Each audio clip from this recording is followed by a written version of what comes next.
हमारा भारत सिर्फ एक देश नहीं, एक रहस्य है।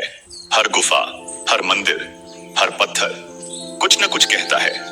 कहीं अमर प्रेम छुपा है, कहीं बलिदान, और कहीं ऐसा सच जो आज तक विज्ञान भी नहीं सुलझा पाया। भारत की धरती पर कुछ जगहें इतनी रहस्यमयी हैं कि वहां जाकर यकीन करना भी मुश्किल हो जाता है। वैज्ञानिक सालों से कोशिश कर रहे हैं, पर ये रहस्य आज भी जस के तस हैं। कुछ जगहें तो इतनी डरावनी हैं कि वहां इंसान की पल भर में मौत तक हो सकती है। तो आइए जानते हैं अपने भारत की उन अनसुनी, अनदेखी और अद्भुत जगहों के बारे में, जहां इतिहास आज भी सांसें लेता है और विज्ञान हार मान चुका है। रहस्य की इस यात्रा में आपका स्वागत है। राजस्थान का कुलधरा गांव, भारत की पहाड़ियों में बसे एक शांत वीरान गांव की कहानी, जहां खाली घर, सुनसान सड़कें और जीवन का कोई नामो निशान न हो। यह किसी भूतिया कहानी जैसा लगता है ना? खैर, यह जगह असली है और इसे कुलधरा कहा जाता है, भारत का भूतिया गांव। इस गांव के रहस्य को जानकर आपकी रूह कांप जाएगी। राजस्थान का एक वीरान गांव है जो जैसलमेर से 18 किलोमीटर दूर स्थित है। 19वीं सदी में गांव में पालीवाल ब्राह्मणों की एक चहल पहल वाली बस्ती थी, जो अपने ज्ञान और व्यापारिक विशेषज्ञता के लिए जाने जाते थे। हालांकि लगभग 200 साल पहले एक अजीबोगरीब घटना घटी। कुलधरा की पूरी आबादी और आसपास के गांव रातों रात रहस्यमय तरीके से गायब हो गए और कोई निशान नहीं छोड़ा। कुलधरा के परित्याग के पीछे सबसे लोकप्रिय कहानी एक स्थानीय शासक सलीम सिंह से जुड़ी है, जो अपनी अच्छी प्रतिष्ठा के लिए बिल्कुल भी प्रसिद्ध नहीं था।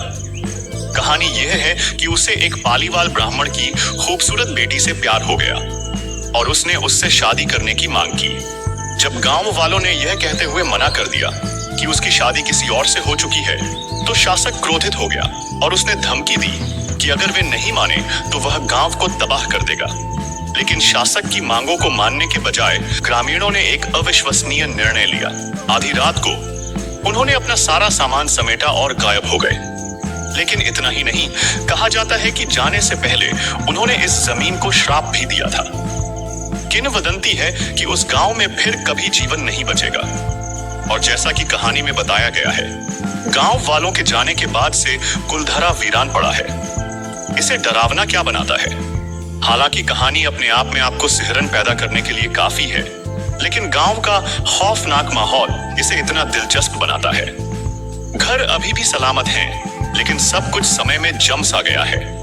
जीवन के कोई निशान नहीं है, न पौधे न जानवर, बस एक जबरदस्त सन्नाटा। कुछ लोगों का दावा है कि हवा एक अजीब सी ऊर्जा से भरी है, और कुछ तो यहाँ तक कहते हैं कि तेज हवाओं वाली रातों में उन्हें फुसफुसाहटें सुनाई देती हैं। लेकिन असली रहस्य तो इस बात में है कि रेगिस्तानीकरण के बावजूद कुलधरा की पत्थर की संरचनाएं आज भी मजबूती से खड़ी हैं, मानो प्रकृति ही जमीन को वापस पाने में असमर्थ रही हो। क्या यह भूतिया है? तो क्या कुलधरा वाकई भूतिया है? स्थानीय लोगों और पर्यटकों ने बताया है कि उन्होंने इस वीरान गांव में अजीबोगरीब आवाजें सुनी हैं और साये घूमते देखे हैं। कुछ लोगों का तो यह भी कहना है कि पुराने गांव वालों की आत्माएं आज भी गलियों में भटकती हैं, और अगर आप रात में वहां जाएं तो शायद आपको कोई एक दिखाई दे। तमाम डरावनी कहानियों के बावजूद कुलधरा पर्यटकों के लिए एक लोकप्रिय स्थल बन गया है। यह न केवल भूतिया झलक पाने की चाह रखने वालों के लिए, बल्कि इतिहास प्रेमियों और राजस्थान की अनूठी संस्कृति के बारे में जानने के इच्छुक लोगों के लिए भी एक लोकप्रिय स्थल है। लोग पुरानी इमारतों को देखने आते हैं, जो आज भी पालीवाल ब्राह्मणों की शिल्पकला को दर्शाती हैं, और उस समुदाय की परंपराओं के बारे में जानने आते हैं जो कभी वहां रहते थे। यदि आप एक रोंगटे खड़े कर देने वाले अनुभव के लिए तैयार हैं, तो सूर्यास्त के समय कुलधरा की यात्रा रहस्य की एक पूरी नई परत जोड़ती है। जैसे ही सूरज डूबता है और गांव पर लंबी परछाइयां फैलती हैं, यह समझना आसान हो जाता है कि इस जगह को इतनी डरावनी प्रतिष्ठा क्यों मिली है। तो ऐसे ही एक और जगह जो हमारे देश में है, जिसका नाम तुलसी श्याम की रहस्यमयी पहाड़ी। इस धरती पर कई ऐसी जगहें हैं जो अपने रहस्यों के कारण दुनिया भर में प्रसिद्ध हैं। ऐसी ही एक रहस्यमयी जगह गुजरात राज्य में स्थित है तुलसी श्याम। यह स्थान अपनी गुरुत्वाकर्षण विरोधी शक्ति के लिए जाना जाता है। तुलसी श्याम गुजरात राज्य के अमरेली और गिर सोमनाथ जिलों की सीमा पर स्थित है। यह क्षेत्र गिर राष्ट्रीय उद्यान के अंतर्गत आता है, जो अपने प्राकृतिक सौंदर्य और जैव विविधता के लिए प्रसिद्ध है। तुलसी श्याम की पहाड़ी पर ऐसा माना जाता है कि गुरुत्वाकर्षण काम नहीं करता। यहाँ यदि कोई वाहन बंद कर दिया जाए तो वह ढलान पर रुकने के बजाय ऊपर की ओर चढ़ने लगता है। यह दृश्य विज्ञान के लिए एक बड़ी पहेली बना हुआ है, जिसे आज तक कोई भी वैज्ञानिक सिद्धांत स्पष्ट रूप से नहीं समझा पाया है। दुनिया की अन्य समान जगहें तुलसी श्याम जैसी घटनाएं सिर्फ भारत में ही नहीं, बल्कि दुनिया के कई अन्य स्थानों पर भी देखने को मिलती हैं। स्कॉटलैंड में द इलेक्ट्रिक बे, अमेरिका में प्रोसर, ऑस्ट्रेलिया में ब्लैक रॉक, कैलिफोर्निया में कन्फ्यूजन हिल, इन सभी जगहों पर भी गुरुत्वाकर्षण के विरुद्ध घटनाएं होती हैं, जो इंसानों को चकित कर देती हैं। पौराणिक कथा। तुलसी श्याम का नाम एक पौराणिक कथा से जुड़ा हुआ है। कथा के अनुसार द्वापर युग में भगवान श्री कृष्ण ने इस स्थान पर तूल नामक एक आतताई दानव का वध किया था। इसी कारण इस स्थान का नाम तुलसी श्याम पड़ा। यहाँ भगवान श्री कृष्ण का लगभग 3000 वर्ष पुराना मंदिर स्थित है, जिसका निर्माण काले पत्थर से हुआ है। इस स्थान की एक और विशेषता है गर्म पानी का झरना। यह झरना शारीरिक तकलीफों को ठीक करने वाली शक्तियों के लिए जाना जाता है। जीरो ग्रेविटी के पीछे का रहस्य, लोगों का मानना है कि यह रास्ता कहीं स्वर्ग की ओर जाता है, क्योंकि इस रास्ते पर चलते समय ऐसा लगता है जैसे कोई हमें ऊपर की ओर खींच रहा हो। हालांकि लोग इसे किसी काले साए या दानवीय शक्ति से नहीं जोड़ते हैं, फिर भी इस घटना के पीछे वैज्ञानिक प्रमाण या प्रामाणिकता अब तक स्पष्ट नहीं हो पाई है। अब बारी है एक और अद्भुत स्थान के बारे में जानकारी। आइए चलते हैं बुध नीलकंठ मंदिर में। बुध नीलकंठ मंदिर नेपाली बुढ़ा नीलकंठ मंदिर भगवान महाविष्णु को समर्पित एक खुला हिंदू मंदिर है। बुध नीलकंठ मंदिर को हिंदुओं के लिए नारायण थान मंदिर के रूप में भी जाना जाता है और इसे भगवान महाविष्णु की एक विशाल लेटी हुई मूर्ति से पहचाना जा सकता है। हालांकि बौद्ध समुदाय में बुद्ध नीलकंठ शब्द अवलोकितेश्वर के विभिन्न रूपों में से एक को संदर्भित करता है। इस नाम का अर्थ है नीले कंठ वाले बुद्ध। एक किंवदंती के अनुसार राजा प्रताप मल्लत्य 1641 से 1674 को एक भविष्य सूचक दर्शन हुआ था। इस दर्शन में यह दावा किया गया था कि राजा श्रापित थे। अगर वे दर्शन करने जाते तो उनकी अकाल मृत्यु हो जाती। इस दर्शन के परिणाम स्वरूप उन्हें यह विश्वास हो गया कि नेपाल के राजा अगर बुध नीलकंठ मंदिर में दर्शन करेंगे तो उनकी मृत्यु हो जाएगी। राजा प्रताप मल्ल के बाद के नेपाली राजाओं सहित राज परिवार के सदस्यों ने इस भविष्यवाणी के भय से कभी मंदिर का दर्शन नहीं किया। तैरती हुई मूर्ति। तालाब में तैरती बुद्धा नीलकंठा की मूर्ति। कई वर्षों तक यह अनुमान लगाया जाता रहा कि मूर्ति कुंड में तैरती है। वास्तव में 1957 में सीमित वैज्ञानिक शोध इस दावे की पुष्टि या खंडन करने में विफल रहे, लेकिन एक छोटे से टुकड़े ने यह पुष्टि की कि यह सिलिका आधारित पत्थर है, लेकिन इसका घनत्व लावा चट्टान के समान उल्लेखनीय रूप से कम है। मूर्ति की उत्पत्ति। हरिदत्त वर्मा। यह राजा प्रतिदिन 4 नारायणों अर्थात चंगू, चैनजू, इचांगू और शिखर नारायण के दर्शन करने का आदी था, जिन्होंने द्वापर युग में एक प्रेरित भक्त को स्वयं को प्रकट किया था। एक रात जलसयन नारायण ने इस राजा को स्वप्न में दर्शन दिए और कहा कि वह 4 नारायणों का मूल है और वह मिट्टी और पत्थरों के नीचे दबा हुआ है, जिसे रुद्रमती धोबी खोला ने सतरुद्र पर्वत से बहाकर लाया है। उन्होंने उससे मिट्टी और पत्थर हटाकर उसे उजागर करने को कहा, जो राजा ने किया। लेकिन ऐसा करते समय उसने नारायण की नाक पर कुदाल से प्रहार किया और उसे तोड़ दिया। आज तक नाक इसी विकृत अवस्था में है। तब राजा ने नारायण के लिए आदेश तालाब बनवाया और उसका नाम बुध नीलकंठ रखा और उसके लिए एक मंदिर बनवाया। दर्पण छवि। स्थानीय किंवदंती के अनुसार पानी में मूर्ति के बगल में भगवान शिव की दर्पण जैसी छवि मौजूद है, हालांकि मूर्ति का मुख आकाश की ओर है। किंवदंतियों में यह भी दावा किया गया है कि दर्पण जैसी छवि हर साल अगस्त में आयोजित होने वाले वार्षिक शिव उत्सव में दिखाई देती है। तो भाई, क्या आपने कभी यदि मानव से मिले हैं? मैं आपको ले चलते हैं ऐसी दुनिया में जहां आज के युग में उन आदिमानव हैं। रहस्यमयी द्वीप नॉर्थ सेंटिनल और उसकी अदृश्य दुनिया। दुनिया के सबसे प्राचीन द्वीपों में से एक नॉर्थ सेंटिनल द्वीप भारत के अंडमान और निकोबार द्वीप समूह में स्थित है। यह द्वीप जितना सुंदर और शांत लगता है, उतना ही रहस्यमयी और खतरनाक भी है। इस द्वीप की सबसे बड़ी विशेषता है यहाँ की जनजाति सेंटिनली लोग, जो आज भी दुनिया से पूरी तरह अलग थलग जीवन जीते हैं।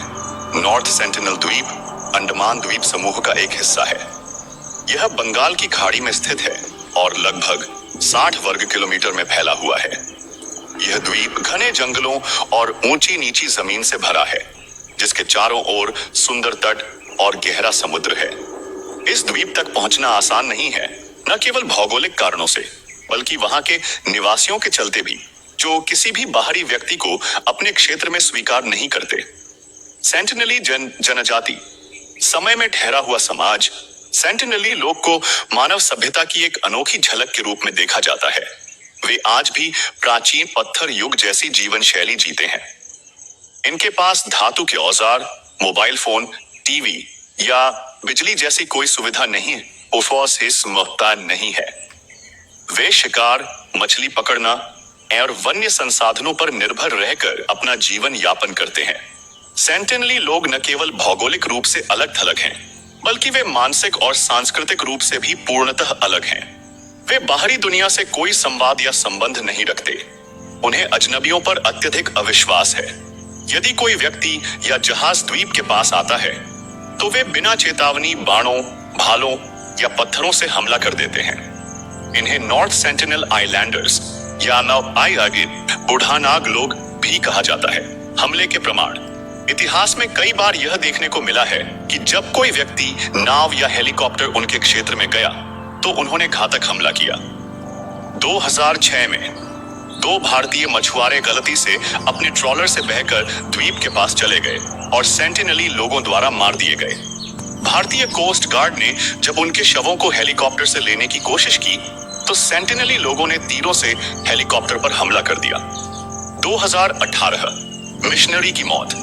अमेरिका का एक ईसाई मिशनरी जॉन एलन चाओ, यह मानकर कि वह इन लोगों तक ईश्वर का संदेश पहुंचा पाएगा, अवैध रूप से नॉर्थ सेंटिनल द्वीप पहुंचा। हालांकि उसे पहले ही चेतावनी दी गई थी कि यह गैर कानूनी और बेहद खतरनाक है, फिर भी वह रात के अंधेरे में नाविकों की मदद से वहां गया। कुछ ही घंटों बाद सेंटिनली लोगों ने उसे घेर कर मार डाला। इस घटना ने दुनिया भर में हलचल मचा दी और यह स्पष्ट कर दिया कि इस जनजाति से संपर्क करना कितना घातक हो सकता है। भारत सरकार का रुख, सुरक्षा और संरक्षण। भारत सरकार ने नॉर्थ सेंटिनल द्वीप को जनजातीय रिजर्व घोषित किया है। यह कानून इस बात को सुनिश्चित करता है कि कोई भी बाहरी व्यक्ति इस द्वीप के 5 किलोमीटर के दायरे में प्रवेश नहीं कर सकता। न तो सरकार और न ही कोई एनजीओ, मीडिया या वैज्ञानिक कोई भी संपर्क करने का प्रयास नहीं कर सकता। तो दोस्तों, अब तक का सफर तो बेहद दिलचस्प और हैरान कर देने वाला था, लेकिन अब हम पहुंचने वाले हैं उस जगह पर जहां की दीवारें आज भी प्रेम की सांसें लेती हैं, जहां हर ईंट, हर पत्थर में एक अधूरी मोहब्बत की कहानी दबी है। एक ऐसी जगह जो सिर्फ इमारत नहीं, बल्कि एक अमर प्रेम की चुप गवाही है। चलिए उस खामोश लेकिन भावनाओं से भरी जगह की ओर बढ़ते हैं। जगत प्रसिद्ध है रानी रूपमती महल 700 साल पुरानी प्रेम कथा के गवाह है। देश हर एक कोने में बिखरी पड़ी है। कहानियां कुछ पत्थरों तो कुछ इमारतों में गढ़ी हुई है। मध्य प्रदेश के प्राचीन शहर मांडू के महलों में भी अमर प्रेम की कहानी बसी हुई है। एक पहाड़ी के किनारे पर स्थित रानी रूपमती महल नर्मदा नदी से लुभावने दृश्य दिखते हैं, जिसके बारे में कहा जाता है कि रूपमती प्रतिदिन मां नर्मदा की पूजा करती थी, तत्पश्चात अन्न जल ग्रहण करती थी। अपने सुंदर मंडपों और छतों के साथ इस बलुआ पत्थर की संरचना को रानी को अपने निवास से नदी के दर्शन के लिए डिजाइन किया गया था, जो बाज बहादुर द्वारा किए गए वादे को पूरा करता है। महल की वास्तुकला मुगल और मालवा शैलियों का मिश्रण है, जो जो उस समय के सांस्कृतिक समामेलन को दर्शाती है। तो आइए चलते हैं एक झलक रानी रूपमती और बाज बहादुर की प्रेम कहानी। रानी रूपमती और सुल्तान। बाज बहादुर की मोहक प्रेम कहानी मांडू की सबसे प्रिय कहानियों में से एक है। मालवा के अंतिम स्वतंत्र शासक बाज बहादुर न केवल अपनी बहादुरी के लिए बल्कि संगीत और कविता के प्रति अपने अगाध प्रेम के लिए भी प्रसिद्ध थे। एक शिकार के दौरान उन्होंने एक सुंदर हिंदू ब्राह्मण पुत्री रूपमती की मधुर आवाज सुनी और तुरंत उस पर मोहित हो गए। रूपमती की खूबसूरती और प्रतिभा से अभिभूत होकर बाज बहादुर ने रूपमती को अपने साथ अपने महल में आने के लिए राजी किया और उसे प्यार और संगीत से भरपूर जीवन देने का वादा किया। मांडू के सुरम्य परिवेश में उनका प्यार परवान चढ़ा। रूपमती की बाज बहादुर के प्रति भक्ति उनके स्नेह को दर्शाती है। हालांकि मुगल सम्राट अकबर ने उनके सुखद जीवन को खतरे में डाल दिया, जिसने बाज बहादुर के राज्य पर कब्जा कर लिया। उनके बहादुर प्रयासों के बावजूद जब अकबर की सेना ने मांडू पर आक्रमण किया तो प्रेमी दुखद रूप से अलग हो गए। बाज बहादुर अपनी जान बचाने के लिए भाग गया और रूपमती ने अपमान के बजाय मौत को चुन जहर खा लिया। इस तरह एक प्रेम कहानी का अंत हुआ जो इतिहास के पन्नों में दर्ज है। मांडू में आज भी गूंजती है रूपमती और बाज बहादुर की प्रेम कहानी। रानी रूपमती, महल और बाज बहादुर का महल। थोड़ी दूरी पर महल है जो कला और संस्कृति के लिए सुल्तान की प्रशंसा का प्रमाण है।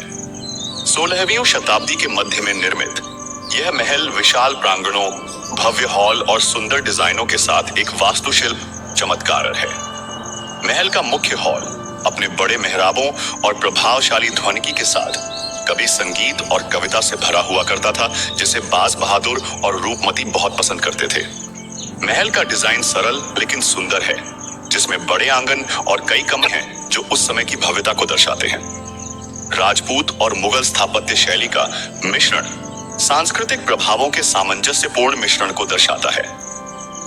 रानी रूपमती महल और बाज बहादुर के महल की ये संरचनाएं एक कालातीत प्रेम कहानी के मूक गवाह के रूप में आज भी खड़ी हैं, जो मांडू की समृद्ध सांस्कृतिक विरासत की झलक पेश करती हैं। रानी रूपमती और बाज बहादुर की कहानी आगंतुकों को प्रेरित और मंत्रमुग्ध करती रहती है, जो उन्हें प्रेम की स्थायी शक्ति और इसकी यादों की मार्मिक सुंदरता की याद दिलाती है। मांडू के रोमांस और इतिहास का अनुभव करने के इच्छुक यात्रियों के लिए इन महलों की यात्रा अवश्य करनी चाहिए। जैसे ही प्राचीन शहर में सूरज डूबता है, पत्थर की संरचनाओं पर सुनहरी चमक बिखेरता है। कोई भी व्यक्ति सितारों से पार हुए प्रेमियों की उपस्थिति को महसूस कर सकता है। उनका प्यार उन्हीं दीवारों में अमर हो गया है जिन्होंने कभी उन्हें आश्रय दिया था। मांडू में अन्य ऐतिहासिक स्थल जहाज महल, हिंडोला महल और रूपमती मंडप के खूबसूरत बगीचे शामिल हैं। सिर्फ अपने तक न रखें, शेयर जरूर करें अपने दोस्तों, अपने अपनों तक, क्योंकि ज्ञान और भावनाएं जब बांटी जाती हैं तो उनका असर और भी गहरा होता है। कमेंट में जरूर बताएं कि आपको ये रहस्य कैसा लगा, और अगर आपको हमारे देश की ऐसी ही कहानियां जानना अच्छा लगता है तो इस वीडियो को लाइक करें और चैनल को सब्सक्राइब करना न भूलें, ताकि अगली बार जब हम एक नई रहस्यमयी यात्रा पर निकलें तो आप हमारे साथ हों। फिर मिलते हैं अगले एपिसोड में। तब तक के लिए नमस्कार, जय भारत और बाय बाय।